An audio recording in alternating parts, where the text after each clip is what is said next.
এক নাস্তিক যে আল্লাহকে বিশ্বাস করে না, সৃষ্টিকর্তাকে বিশ্বাস করে না, যে বিশ্বাস করে পৃথিবী এমনি এমনিতেই সৃষ্টি হয়েছে, পৃথিবী কেউ সৃষ্টি করেনি, তার কোনো স্রষ্টা নেই। হঠাৎ একদিন কোনো এক গন্তব্যে যাওয়ার জন্য রওনা দিল। পথিমধ্যেই সে অ্যাক্সিডেন্ট করলো, রাস্তায় পড়ে কাতরাচ্ছে, কেউ তার উপকারে আসছে না, সবাই যে যার দেখে চলে যাচ্ছে। কিন্তু সে এতটাই আঘাতপ্রাপ্ত হয়েছে যে রাস্তা থেকে উঠে দাঁড়াবার মতন অবস্থাতে নেই। সে মানুষকে বলছে যে ভাই আমার উপকার করেন, আমাকে সাহায্য করেন, আমাকে তুলেন, আমাকে হাসপাতালে নিয়ে যান, কিন্তু কেউই তার কথা শুনছে না। শেষমেশে সে হঠাৎ করে তার মাথায় আসলো যে সৃষ্টিকর্তা তো শুনেছে একজন আছে, তার কাছে চেয়ে দেখি সে আমাকে বাঁচাতে আসে কিনা। সে হাত তুলে সৃষ্টিকর্তার কাছে চাইতে লাগলো, আল্লাহ আমাকে বাঁচান, আমাকে উদ্ধার করুন, আমি ভীষণ বিপদে। এর কিছুক্ষণের মধ্যেই এক ভ্যান চালক তার কাছে আসে, এসে তাকে উদ্ধার করে, তাকে ভ্যানে করে নিয়ে হসপিটালে যায়। তাকে অপারেশন থিয়েটারে ঢুকানো হলো, অপারেশনও হলো। অপারেশনের 3 দিন পর তার জ্ঞান ফিরলো। জ্ঞান ফেরার পর সে ওই ভ্যান চালকের সাথে দেখা করতে চাইলো। তার সাথে ভ্যান চালক দেখা করলো। ভ্যান চালককে বললো যে ভাই আপনি যদি না থাকতেন তাহলে আমাকে বাঁচানো যেত না, আপনি আমার ভীষণ উপকার করেছেন, ধন্যবাদ আপনাকে।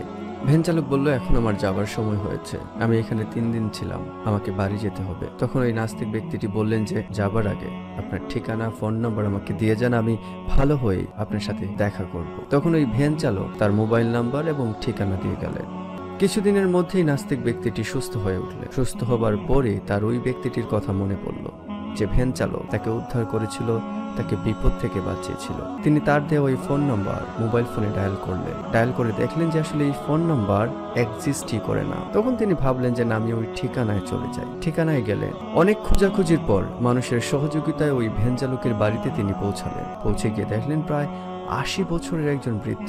চেহারাটা ওই ভ্যান চালকের মতোই মনে হচ্ছে, কিন্তু তার বয়স তো 40 কি 45 ছিল, 80 বছরের তো না। আর এর ভেতরে হয়তো মাসখানেক চলে গেছে, কিন্তু 80 বছরের বৃদ্ধ তো না। তারপরও তার সাথে কথা বললেন। তিনি বললেন যে আমি আসলে যাকে খুঁজছি আপনি কি সেই? তখন ওই বৃদ্ধ লোকটি প্রশ্ন করলেন যে আপনি কাকে খুঁজছেন? তখন তিনি বললেন যে গত কয়েকদিন আগে এক ভ্যান চালক আমার ভীষণ উপকার করেছিল, আমাকে সাহায্য করেছিল, ঠিক আপনার মতনই, তবে আপনার থেকে কম বয়স্কের ছিল। তখন ওই বৃদ্ধ লোকটি হেসে উত্তর দিলেন যে আমি প্রায় 10 বছর হয়ে গেছে ভ্যান চালাই না, আর গত কয়েকদিন আগে তো যাবার প্রশ্নই আসে না, আমি আপনার কোনো উপকার করিনি। ওই নাস্তিক ব্যক্তিটি অবাক হয়ে গেল। যে ফোন নাম্বার পেয়েছিল সেটা এক্সিস্ট করে না, যে ঠিকানা পেয়েছে সেই ঠিকানা ওই ব্যক্তিটিকে পেয়েছে, চেহারারও কিছু মিল আছে, কিন্তু তার বয়স 80 বছর। আবার সে কিনা বলছে প্রায় 10 বছর আগ থেকে সে ভ্যান চালানো বাদ দিয়ে দিয়েছে। আসলে বিষয়টা সে ভাবতে শুরু করলো। সে অনেক মানুষকে এই ঘটনাটা বলল, অনেক মানুষ তাকে বোঝানোর চেষ্টা করলেন আপনি যাকে খুঁজছেন সে হয়তো আল্লাহর প্রেরিত ফেরেশতা। মোরাল অফ দ্য স্টোরি হচ্ছে যে আমরা সম্পর্ক বজায় রাখবো আল্লাহর সাথে, সম্পর্ক বজায় রাখবো সৃষ্টিকর্তার সাথে। সৃষ্টিকর্তা যদি আমাদের উপর খুশি থাকেন, আমাদের জীবনটা সুন্দর এবং সফল হবে। ধন্যবাদ।